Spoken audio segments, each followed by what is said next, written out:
আমরা সারা জীবন একটা তারপরের জন্য অপেক্ষা করি।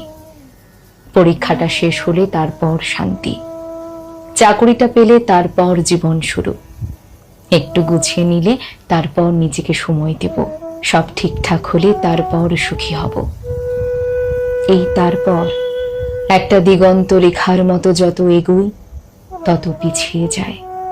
আমরা ভাবি একটা নির্দিষ্ট বিন্দুতে পৌঁছালেই জীবনটা পুরোপুরি শুরু হবে, আর তখনই আমরা নিঃশ্বাস নিতে পারব।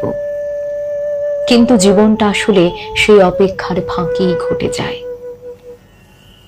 যে বিকেলে আপনি ক্লান্ত হয়ে বারান্দায় বসে চা খাচ্ছিলেন, অথচ মাথায় চলছিল কালকের কাজের লিস্ট, ওটাই ছিল জীবন। যে রাতে বন্ধুর মেসেজে হুট করে হেসে ফেলেছিলেন, যদিও মনটা ভারী ছিল, ওটাই ছিল জীবন।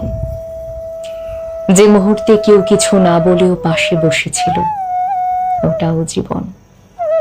আমরা ভাবি জীবনের বড় দৃশ্যগুলো, সাফল্য, অর্জন, নিশ্চিতি, এসবই আসল। অথচ আমাদের অস্তিত্বের সবচেয়ে সত্যি অংশটা লুকিয়ে থাকে ছোট ছোট অসম্পূর্ণ মুহূর্তে, যেগুলোকে আমরা তারপরের জন্য সরিয়ে রাখি। একদিন টের পাই যে তারপরের জন্য আমরা দৌড়াচ্ছিলাম সেটা কখনো আসেনি, এসেছে অন্য কিছু, নতুন ব্যস্ততা, নতুন দুশ্চিন্তা, নতুন তারপর।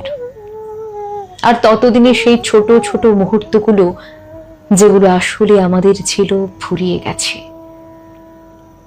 জীবনটা কোনো গন্তব্য নয় যেখানে পৌঁছলে শুরু হবে, এটা সেই পথ যেটার উপর দিয়ে হাঁটতে হাঁটতে আমরা ভাবি আরেকটু পরে শুরু হবে।